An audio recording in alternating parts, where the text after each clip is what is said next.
KCR family అబద్దాలు చెప్పడమే అజెండాగా పెట్టుకుందన్నారు ఎమ్మెల్సీ అద్దంకి దయాకర్.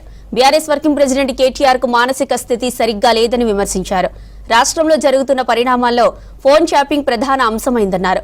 కాళేశ్వరం కమిషన్ విచారణ, కార్ రేస్ కేసు విచారణ జరుగుతోందని తెలిపారు. కవిత ఫోన్ ట్రాప్ అయినట్లు స్వయంగా చెప్పిందన్నారు.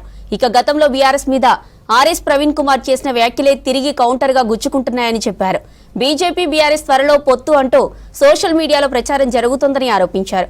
కేసీఆర్ ఉపరాష్ట్రపతి అంటూ పోస్టులు పెడుతున్నారని తెలిపారు అద్దంకి దయాకర్. బీఆర్ఎస్ ఒక కౌంటర్ స్ట్రాటజీని వాళ్ళు ఎంచుకొని ఈ ప్రభుత్వం కూడా ఫోన్ ట్యాపింగ్ చేస్తుందని చెప్పి అలా ఒక ఆధారాలు లేని ఆరోపణలు చేసే ప్రయత్నం కేటీఆర్ రూపంలో చేసిండ్రు. ముందు ఇక ఆయన చెప్తే ఎవ్వరు నమ్మట్లేరు కాబట్టి గతంలో పోలీస్ అధికారిగా పనిచేసిన సోదరుడు మిస్టర్ ప్రవీణ్ కుమార్ గారిని రంగంలోకి దించింది. ప్రవీణ్ కుమార్ గారు ఎవరయ్యా అంటే మళ్ళీ నా ఫోన్ ట్యాప్ అవుతుందని చెప్పి పదే పదే మీడియా ముందు మనోడు మొత్తుకున్న దాఖలాలు ఇక్కడ కనబడుతున్నాయి.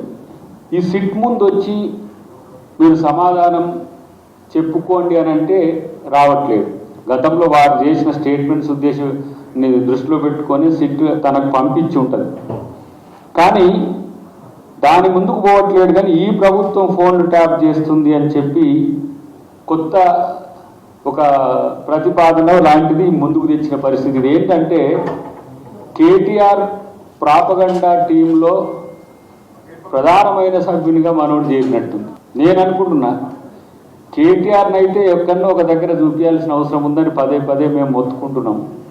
ఎందుకంటే ఆయన మానసిక స్థితి పదే పదే మారిపోతున్న క్రమంలో మనోడు కూడా ఆ బ్యాచ్లో చేరిందా, తనకు కూడా ఏమైనా మానసిక స్థితి బాగలేదా అనేది తెలుసుకోవాల్సిన అవసరం ఉంది. ఒకవైపు గత ప్రభుత్వంలో జరిగిన ఫోన్ ట్యాపింగ్కు బాధితుడివి నువ్వే.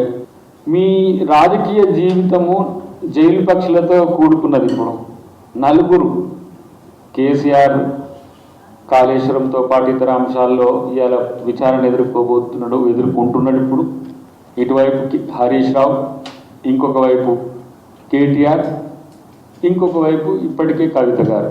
ఇప్పుడు కవిత ఫోన్ కూడా ట్యాప్ అయిందని చెప్పి ఆమె స్వయంగా చెప్తున్నది. ఆమె మీ పార్టీ కాదో మీకు తెలుసో లేదో కానీ ఇప్పటికైతే టెక్నికల్గా బీఆర్ఎస్ ఎమ్మెల్సీనే కదా. మరి ఆమె నా ఫోన్ ట్యాప్ అవుతున్నది, ఒకసారి ఆమెను కలిసి తెలుసుకోవాల్సిన అవసరం మీకుందని చెప్పి నేను తెలియజేస్తున్నాను.